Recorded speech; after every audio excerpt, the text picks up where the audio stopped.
Hello बच्चों, welcome back to my channel. कैसे हैं आप सब लोग। आप लोग का जो DSSB में अकाउंट असिस्टेंट का एग्जाम होने वाला है, तो उसके लिए आप लोग क्लासेस की वीडियो भी आ रही थी, साथ साथ आपके प्रैक्टिस भी मैंने स्टार्ट कर दिए थे, जिससे कि आप लोग ये आइडिया लग जाएगी किस तरह के क्वेश्चन एग्जाम में पूछे जाने हैं, उसी के अकॉर्डिंग भी आप अपने प्रिपरेशन को कर सकें। तो आज की वीडियो का हमारा जो टॉपिक रहने वाला है, जैसे कि आप स्क्रीन पर देख रहे हैं, जर्नल, लेजर और कैश बुक। ये हमारा आज की वीडियो का टॉपिक रहने वाला है।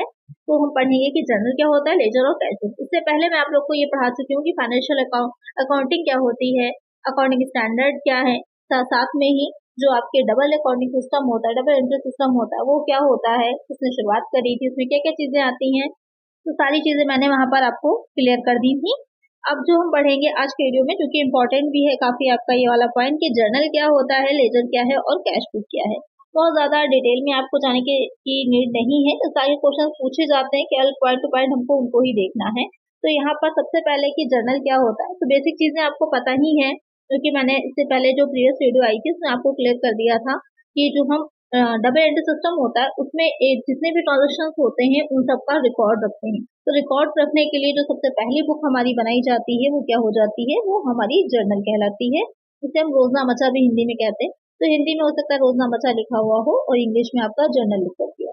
तो यहाँ पर क्या होता है, a journal records all the routine transactions of a business in a chronological order. तो ये क्वेश्चन डायरेक्टली पूछा जा सकता है कि जर्नल में किस तरह से जो रिकॉर्ड्स हम रख रहे होते हैं वो किस तरह से रखा जाता है, तो उन्हें क्रोनोलॉजिकल ऑर्डर में, यानी कि एक तरह से ये समझ लीजिए कि जो चीज पहले होगी उसको पहले, उसके बाद जैसे जैसे जो भी इवेंट्स होते चले जाते हैं, जो भी ट्रांजेक्शन आप करते जाते हैं, उसको हम लिखते चले जाएंगे। उसे ही कहा जाता है कालानुक्रमिक क्रम में या फिर क्रोनोलॉजिकल ऑर्डर में।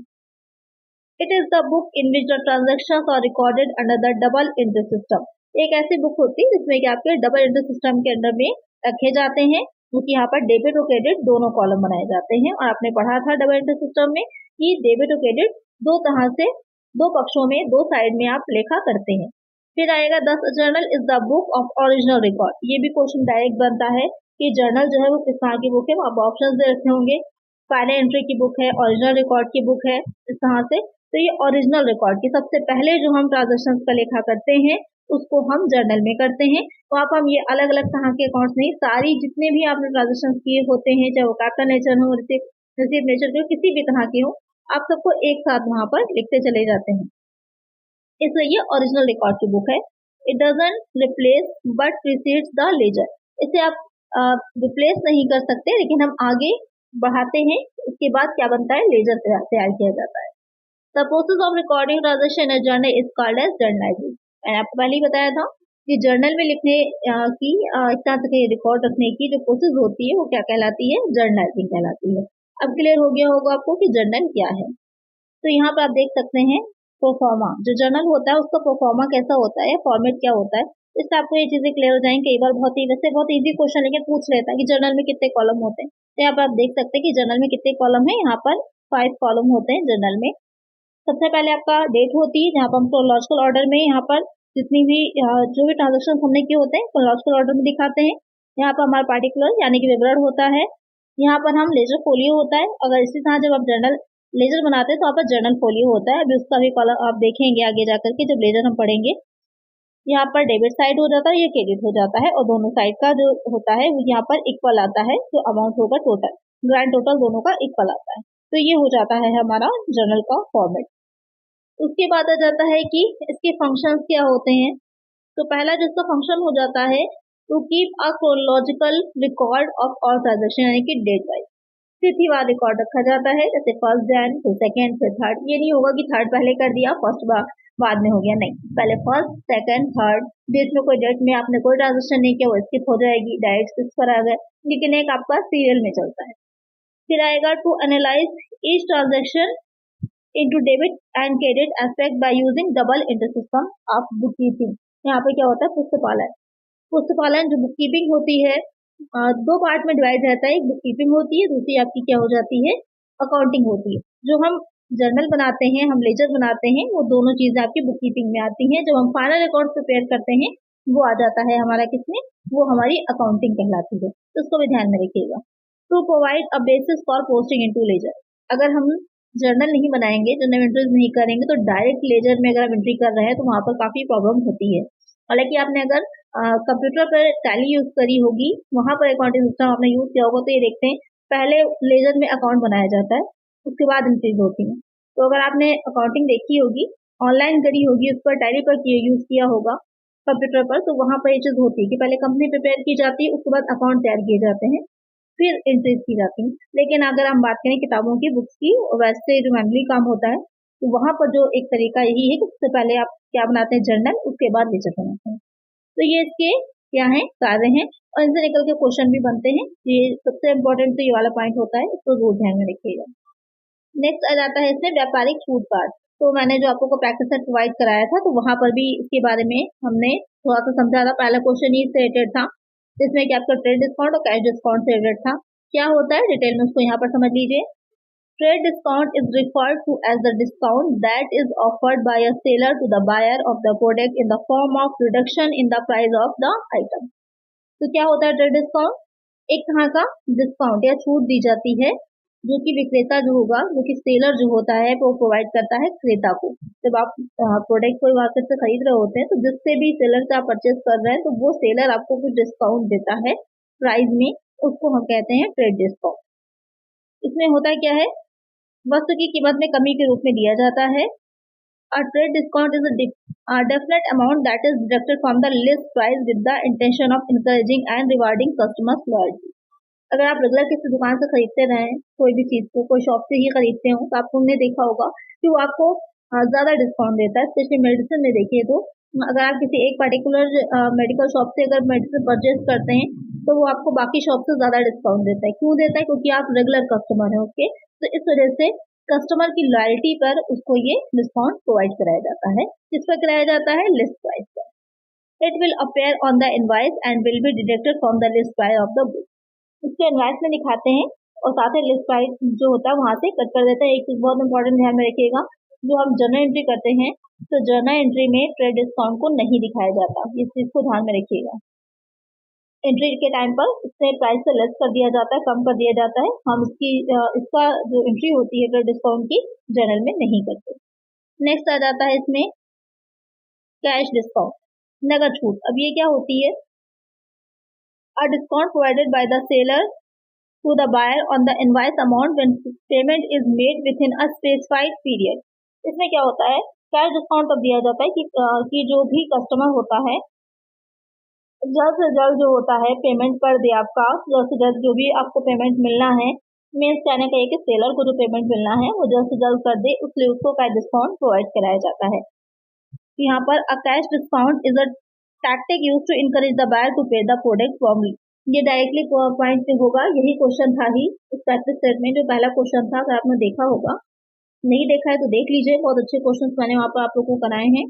तो फॉर्म जो होता है, फॉर्म पेमेंट किया जा सके, तुरंत पेमेंट कर दे, इसलिए का डिस्काउंट दिया जाता है कि वहां पर 7% का है, 10% का है, कि फौरन, जैसे कि ऑनलाइन पेमेंट आप लोग कोई मार्केट से खरीद रहे हैं, ऑनलाइन जो एप्स हैं, फ्लिपकार्ट है या फूड ऑर्डर करते हैं, तो वहाँ पे ये होता है कि अगर आप डायरेक्टली पेमेंट कर देते हैं ऑनलाइन ही, तो आपको 5% एक्स्ट्रा डिस्काउंट दिया जाता है। तो आप वहाँ पर क्या होता है, ऑनलाइन पेमेंट कर देते हैं कि हमको ज्यादा डिस्काउंट मिल जाएगा, वही प्रॉम्प्ट पेमेंट कहलाता है और वही आपका कैश डिस्काउंट हो जाता है।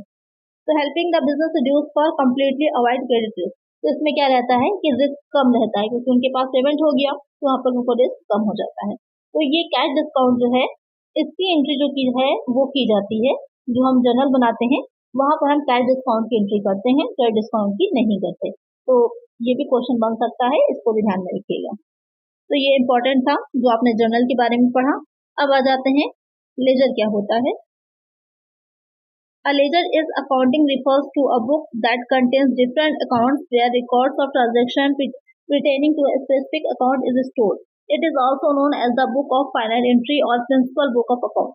It is a book where all transactions either debited or are stored. तो यहाँ पे क्या है, जो लेजर होता है एक इस तरह की बुक को रेफर करता है, यानी कि लेजर क्या है, अपने आप में एक किताब है, एक बुक है, इसमें आप बहुत से अकाउंट को ओपन करते हैं, बहुत से अकाउंट्स को खोलते हैं जो आपके ट्रांजैक्शन से, बिजनेस से रिलेटेड होते हैं। और ये किस तरह की बुक है, ये आपकी इस ध्यान रखिए, फाइनल एंट्री की या फिर प्रिंसिपल बुक इसको कहा जाता है। ये डायरेक्ट क्वेश्चन बनता है, ये किस तरह की बुक है, फाइनल एंट्री की बुक है और प्रिंसिपल बुक है। और ये आती किसमें, तो लेजर आपका बुक कीपिंग में ही आता है, इसको ध्यान में रखिएगा। It is a book where all transaction, इसमें क्या होता है कि जितने भी ट्रांजेक्शन आपने किए होते हैं, लेन देन किए होते हैं, उनको स्टोर किया जाता है। और सबसे इम्पोर्टेंट यहाँ पर आ जाता है लेजर पोस्टिंग क्या कहलाती है। तो जिस तरह जर्नल बनाने की प्रोसेस है वो जर्नलाइजिंग कहलाती है। तो जर्नल से लेजर में जो एंट्रीज को आप ट्रांसफर कर रहे होते हैं अकाउंट्स में, तो वो जो प्रोसेस होती है क्या कहलाती है, वो आपकी पोस्टिंग कहलाती है। The process of transferring entries from a journal to the ledger account is known as ledger posting. For this process, first the entries are recorded in journals and then transferred to their respective ledger accounts. ये बहुत ही important होती है। इसमें क्या होता है, अगर आपने ज़रा सी मिस्टेक कर दी पोस्टिंग करने में, तो आपका जो ट्रायल बैलेंस होता है वो मैच नहीं करता। यहाँ पर बहुत ध्यान देने वाला होता है। अक्सर पोस्टिंग करते टाइम अगर आपने किसी गलत अकाउंट में दिखा दिया तो एरर ऑफ प्रिंसिपल हो जाएगा वहाँ पर। अगर आपने एंट्री करते टाइम गलत हो गया या फिर आप भूल गए तो क्लरिकल एरर हो जाएगी वहाँ पर। गलत साइड में कर दिया या आपने दो को क्रॉस कर दिया, इधर सेम अमाउंट था लेकिन आपने गलत जगह में कर दिया तो कंपनसेटरी एरर हो जाएगी। तो इस तरह के एरर्स यहाँ पर से आपकी बन सकती हैं। तो ये समझ में आ गया आपको कि खतौनिया पोस्टिंग क्या होती है। ये हो जाता है हमारा जो लेजर है उसका फॉर्मेट। इसमें क्या रहता है, सबसे पहले ऊपर दिखाया जाता है यहाँ पर नेम ऑफ द अकाउंट, जो भी जिसका भी अकाउंट है उसका नाम होता है, उसके बारे में लिखा होता है, यहाँ पर पेज नंबर होता है। और उसके बाद हम ये साइड आपका डेबिट होता है, ये साइड हो जाता है क्रेडिट।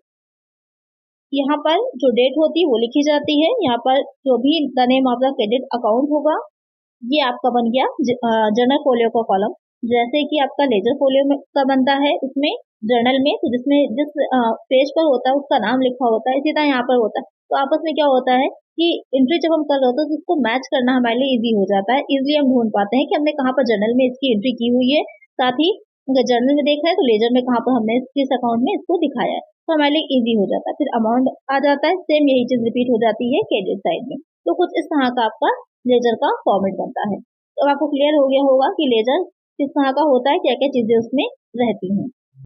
नेक्स्ट है इसमें कैश बुक। कैश बुक क्या होती है, अब ये भी बहुत इंपॉर्टेंट है क्योंकि तीन चीजें जो स्टार्टिंग की ही हैं, बेस हैं आपके जो अकाउंटिंग बुक कीपिंग है उसका। तो उसमें cash book is a special type of book that is only concern with the recording of cash transactions of an organisation.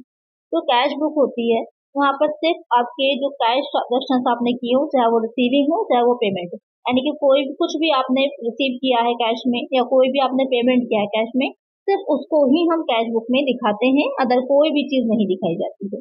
It performs the dual role of both journal and ledger for all the cash transaction taking place in a business. इस चीज को ध्यान रखिएगा, ये क्या होता है, ये आपका जर्नल भी है लेजर भी। ये क्वेश्चन पूछा जाता है कि कैश बुक क्या है, तो कैश बुक को जर्नल भी माना जाता है, लेजर भी माना जाता है। ये दोनों के ही तरह से काम करती है, दोनों में ही आती है, इसलिए इसको दोनों ही माना जाता है। तो इस तरह का क्वेश्चन आता है अगर कि क्या है, तो बोथ का एक ऑप्शन होगा, उसी ऑप्शन को क्लिक करिएगा, वही आपका करेक्ट आंसर होगा।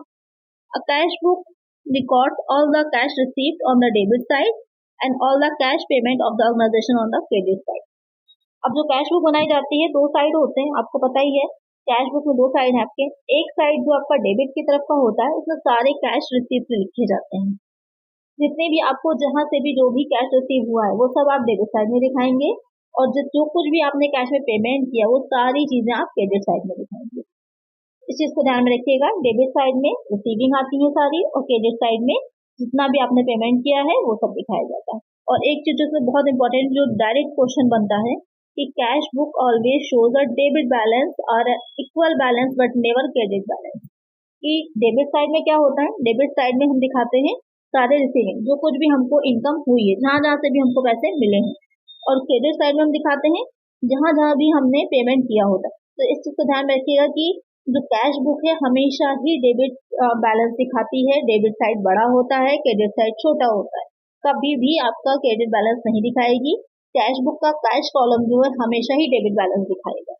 तो जैसे कि आप यहाँ पे स्क्रीन पे देख रहे हैं कि यहाँ पर जो कैश बुक होती है उसका फॉर्मेट आपको दिख जाएगा प्रोफार्मा। इसमें क्या रहेगा, जैसे कि मैंने बताया कि एक साइड डेबिट होता है और एक साइड क्रेडिट हो जाता है, और यहाँ पर आपकी जितनी भी रिसिप्ट होती हैं वो सारी रिसिप्ट आ जाती हैं, जैसे कि आप ये देख रहे हैं ये रिसिप्ट है। और इस तरफ क्या हो जाता है, जो कुछ भी आपने पेमेंट किया होता है वो दिखाया जाता है। वाउचर नंबर होता है, लेजर फोलियो नंबर होता है, यहाँ पर अमाउंट आपका दिखाया जाता है, और यहाँ पर भी ईयर मंथ डेट जो भी आपकी रही होगी वो सारी चीजें यहाँ पर दिखाई जाती हैं। और जो बैलेंस होता है डेबिट साइड, ये वाला जो साइड होता है ये आपका, ये वाला जो साइड होता है ये बड़ा होता है और ये वाला जो साइड होता है ये छोटा होता है। तो इस वजह से आपका क्या निकल करके हमेशा आता है, डेबिट बैलेंस ही निकल करके आता है। तो अब समझ गया आ गया होगा आपको कैश बुक। इसी तरह जो होती है, जैसे ये सिंपल कैश बुक है, इसी तरह आपकी डबल कॉलम की होती है, इसमें कि यहाँ पर साथ साथ जो कैश कॉलम है इसके पास ही में एक बैंक कॉलम भी होता है। तो वहां पर बैंक कॉलम में क्या रहता है कि डेबिट या क्रेडिट कुछ भी बैलेंस आ सकता है। वहां पर कंपलसरी नहीं है कि डेबिट बैलेंस रहेगा, क्रेडिट बैलेंस भी हो सकता है और उसको ओवरड्राफ्ट कहा जाता है। तो आपको क्लियर हो गया होगा कैश बुक के बारे में कि कैश बुक किस तरह की होती है। तो आज की वीडियो में हमने समझा कि क्या होता है जर्नल, क्या होता है लेजर और क्या होती है कैश बुक। ये कि आपका बेसिक था, बुक कीपिंग का पार्ट था, जो कि अब आपको क्लियर हो गया होगा। क्योंकि हमारे पास टाइम बहुत कम है, तो हमको जल्द से जल्द अपना सिलेबस कवर करना है और कहाँ पर पहुंचना है जिससे कि हम प्रैक्टिस कर सकें। तो मेनली प्रैक्टिस सेट तक आना है हमको। तो यहाँ पर ये चीजें आपको कंप्लीट हो गई होंगी। आई होप आपको अच्छी लगी होगी, वीडियो हेल्पफुल रही होगी। अगर वीडियो अच्छी लगी है, हेल्पफुल रही है, लाइक जरूर से कर दीजिएगा, चैनल पर नया सब्सक्राइब कर लीजिएगा और फ्रेंड्स और वीडियो को शेयर कर दीजिएगा। मिलते हैं नेक्स्ट वीडियो में। Thank you.